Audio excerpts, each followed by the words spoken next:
Well, a special treat for all you Cowboy fans out there, yours truly as well. There you see him, the great Drew Pearson, the original 88 is our guest tonight. Drew, thanks for being here. Right on. Thanks for having me. All right, this should be fun. Drew's going to be doing a show that's going to air right here on Channel 8. That starts in about 3 weeks. We'll get to that in a few minutes. But let's start with the money, Drew. Something you know a whole lot about. Yeah. But you should know more about. With your great career, Absolutely. You should have made a lot more money. Absolutely. But let's talk about all these contracts, and we'll start with Zeke Elliott. What do you think should be Jerry Jones' next move in terms of his contract negotiations with Zeke? I think these negotiations are at a point where Jerry wants to see what Zeke's next move is going to be.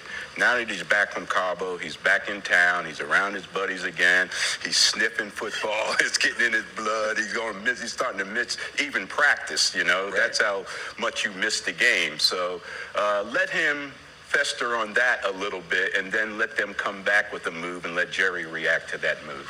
Many in Cowboys Nation bristle at Dak Prescott, the quarterback, getting more than $30 million a year, but that is the going rate. Drew, what's your take on just how much money the quarterback should make?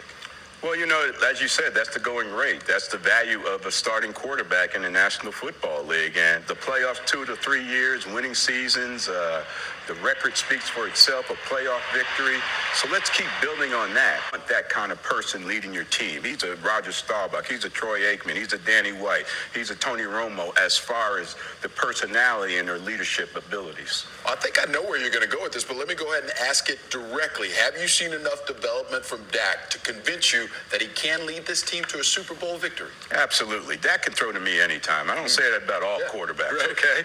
And he can throw to me anytime. I know people criticize his inaccuracy, his holding the football, but those are part of the things that you learn in your development as a starting quarterback in the National Football League.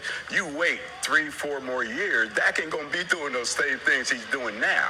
But he's doing those things, he's still winning. And he's certainly got a good cast around him. There's no question about that. But he takes advantage of that cast around him. Now, you mentioned the players. Let's talk about the head coach. Let's grant that the deals get done with Dak and Zeke. If so, does this season become NFC Championship or bust for Jason Garrett's job? You know, it might be, but it shouldn't be. Okay? I think Jason Garrett has done everything you asked him to do as head coach of the Dallas Cowboys. It's not an easy position to be in. You're not just working with the Joneses and their overpowering authority and stuff like that, but the national acclaim and national attention you get as a head coach of the Dallas Cowboys, that's a lot of pressure. So the pressure to win, and he has been winning. You know, he's dealt with a lot.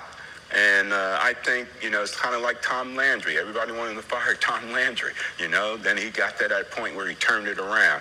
Jason Garrett's at that point now where this thing is turning around. You mentioned the national spotlight, Drew, and I want to ask you about this because I think in this environment, it may be harder for a lot of those players to reach their ultimate potential. Can you see some of that having been through it and having lived it?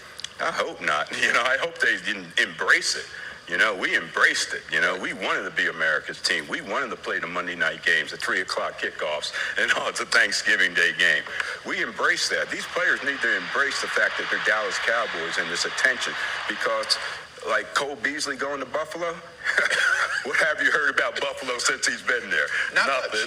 Not much at all. Embrace it while you're here because it's special to be a Dallas Cowboy. Absolutely. We want everyone to embrace your new show. So it's going to start on September 8th. Drew Pearson Live, Sundays at 11:30. So what your fans expect? Yeah, well, we're going to talk football. There's no question about that, leading up to the NFL games coming on that Sunday. But we're more than just a football talk show. And that's talking heads, talking football, giving their opinions and stuff. We have entertainment with the great Paul Southon. And the first interview for the first show is going to be with John Travolta. And we asked them what their Hail Mary moment is. And they all know about the Hail Mary. It's really cool.